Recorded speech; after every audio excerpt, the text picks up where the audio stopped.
ഷെയ്ഡിൽ വെച്ച് വളർത്തിയെടുക്കാൻ പറ്റുന്ന നല്ല മനോഹരമായ ഒരുപാട് ചെടികൾ നമുക്ക് ചുറ്റുമുണ്ട്. അപ്പോൾ അതിൽ ഇന്ന് കുറച്ച് ചെടികൾ നമുക്ക് പരിചയപ്പെടാം. അപ്പോൾ നമ്മുടെ വീട്ടിലൊക്കെ വെച്ച് വളർത്തിയെടുക്കാൻ പറ്റുന്ന ഒരുപാട് കെയറൊന്നും കൊടുക്കേണ്ടാത്തതായിട്ടുള്ള കുറച്ച് ചെടികളാണ് നമ്മൾ ഇന്ന് പരിചയപ്പെടുന്നത്.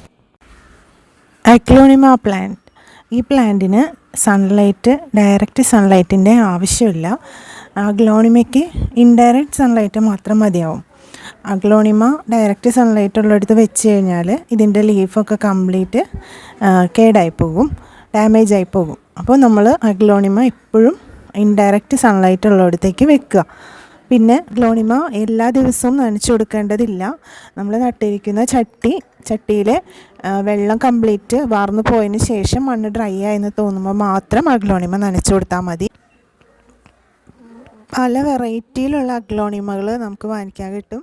റെഡ് കളറും അതുപോലെ ഗ്രീൻ കളേഴ്സും. ഷെയ്ഡിൽ വെച്ച് അധികം വാട്ടറിംഗ് ഒന്നും ചെയ്യാതെ നന്നായിട്ട് നോക്കിയെടുത്താൽ നമുക്ക് ഇതിൻ്റെ ഒരുപാട് തൈകൾ കിട്ടും. അഗ്ലോണിമ നമുക്ക് എളുപ്പത്തിൽ വളർത്തിയെടുക്കാൻ പറ്റുന്ന ഒരു തൈ കൂടിയാണ്. അഗ്ലോണിമ പ്ലാന്റിൻ്റെ ഫുൾ കെയറിനെ പറ്റിയുള്ള വീഡിയോയും നമ്മുടെ ചാനലിൽ ഇട്ടിട്ടുണ്ട്.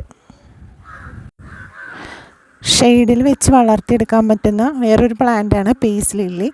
ഇതൊരു ഫ്ലവറിങ് പ്ലാന്റ് കൂടിയാണ്.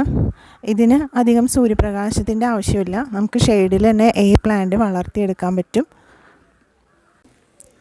നല്ല ഭംഗിയുള്ള പൂക്കളാണ് ഇതിൻ്റെ. അപ്പോൾ ഫ്ലവർ ഇഷ്ടപ്പെടുന്ന ആൾക്കാർക്ക് ഇൻഡയറക്റ്റ് സൺലൈറ്റിലല്ലാതെ നമുക്ക് ഷെയ്ഡിൽ വെച്ച് വളർത്തിയെടുക്കാൻ ഈ പീസ് ലില്ലി എന്ന് പറയുന്ന ഈ ഒരു പ്ലാന്റിന് പറ്റും. ഇത് നമുക്ക് വീടിനകത്തും വെച്ച് വളർത്തിയെടുക്കാം. ഇതിന് ഇടയ്ക്ക് കുറച്ച് ഫെർട്ടിലൈസറും കൊടുക്കണം.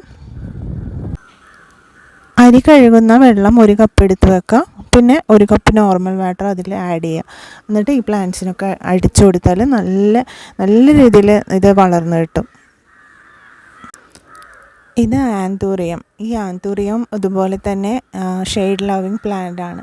ഇതിനും ഷെയ്ഡാണ് ആഗ്രഹിക്കുന്നത്. ഡയറക്റ്റ് സൺലൈറ്റിൽ വെച്ച് കൊടുത്താൽ ഇതിൻ്റെ ഇലകളൊക്കെ നശിച്ചു പോകും.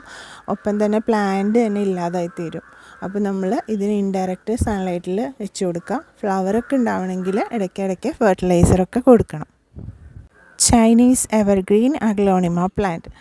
ഇതും ഇതുപോലെ തന്നെ ഷെയ്ഡ് ആഗ്രഹിക്കുന്ന ഒരു പ്ലാന്റാണ്. ഈ പ്ലാന്റിന് നമ്മൾ ഡയറക്റ്റ് സൺലൈറ്റിൽ വെക്കരുത്, ഷെയ്ഡുള്ള സ്ഥലത്ത് വെക്കുക. ഇടയ്ക്ക് കുറച്ച് ഫെർട്ടിലൈസറുകൾ കൊടുത്തു കഴിഞ്ഞാൽ ഇതുപോലെ നല്ല ബുഷിയായിട്ട് കരുത്തുറ്റ ഇലകളായിട്ടും ഇത് വളർന്നു വരും.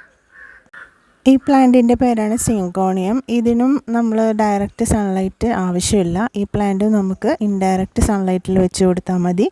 ഇതിന് പ്രത്യേകിച്ച് ഫെർട്ടിലൈസറിൻ്റെ ആവശ്യമൊന്നുമില്ല കേട്ടോ. നന്നായിട്ട് ഇത് വളർന്നു കിട്ടും. ഇത് നമുക്ക് ചട്ടിയിലും അതുപോലെ നിലത്തൊക്കെ വെച്ച് വളർത്തിയെടുക്കാൻ പറ്റുന്ന ഒരു പ്ലാന്റ് കൂടിയാണ്. ഇതിനെ കാണാൻ തന്നെ നല്ല ഭംഗിയാണ് ഇതിൻ്റെ ലീവ്സൊക്കെ.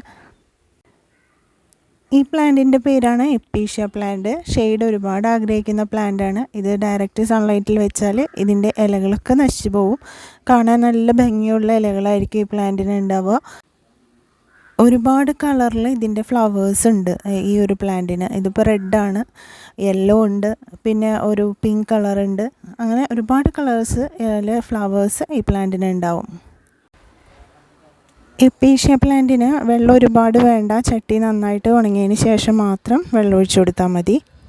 ഒരു ഹാങ്ങിങ് പ്ലാന്റ് കൂടിയാണ് എപ്പീഷ്യ പ്ലാന്റ്. ഇതിങ്ങനെ തൂങ്ങിക്കിടക്കുന്നതാണ്, നല്ല ഭംഗിയാണ്. ഇതുപോലെ പോട്ടിലിട്ടിട്ട് ഇതുപോലെ തൂക്കിയിട്ട് കഴിഞ്ഞാൽ നിറയെ ഫ്ലവേഴ്സായിട്ട് നല്ല മനോഹരമായിട്ട് നമ്മുടെ വീട് അലങ്കരിക്കാൻ പറ്റിയൊരു പ്ലാന്റാണ് എപ്പീഷ്യ പ്ലാന്റ്. ബിഗോണിയ പ്ലാന്റ് ആണ്. ഇതൊരു ഫ്ലവറിങ് പ്ലാന്റ് കൂടിയാണ്. ഇതിൽ നിറച്ച് പൂക്കളുണ്ടാവും. ഇതിന് ഒരുപാട് സൺലൈറ്റിൻ്റെ ആവശ്യമില്ല. ഷെയ്ഡ് ആഗ്രഹിക്കുന്ന ഒരു പ്ലാന്റാണ് ബിഗോണിയ. ഒരുപാട് വെറൈറ്റി ഉണ്ട് ബിഗോണിയയുടെ. ഷെയ്ഡിൽ വെച്ച് വളർത്തിയെടുക്കാൻ പറ്റുന്ന മനോഹരമായ ചെടികളിലെ കുറച്ച് ചെടികളാണ് നമ്മളിപ്പോൾ ഇന്ന് കാണിച്ചത്. ഈ ചെടികൾക്കൊക്കെ ഒരുപാട് വെള്ളം ഒഴിച്ചു കൊടുക്കരുത്. കുറച്ച് വെള്ളം മാത്രം ഒഴിച്ചു കൊടുക്കുക. ഇതിൻ്റെ ചട്ടി നോക്കിയിട്ട് അതിൽ വെള്ളം ആവശ്യമുണ്ടെങ്കിൽ മാത്രം, ഡ്രൈ ആയിട്ടിരിക്കുന്നുണ്ടെങ്കിൽ മാത്രം ഇതിൽ വെള്ളം ഒഴിച്ചു കൊടുക്കുക കേട്ടോ. അപ്പോൾ നമ്മുടെ ഇന്നത്തെ വീഡിയോ ഇതാണ്. നമുക്കൊരു പുതിയ വീഡിയോ ആയിട്ട് ഇനി കാണാം. ബൈ.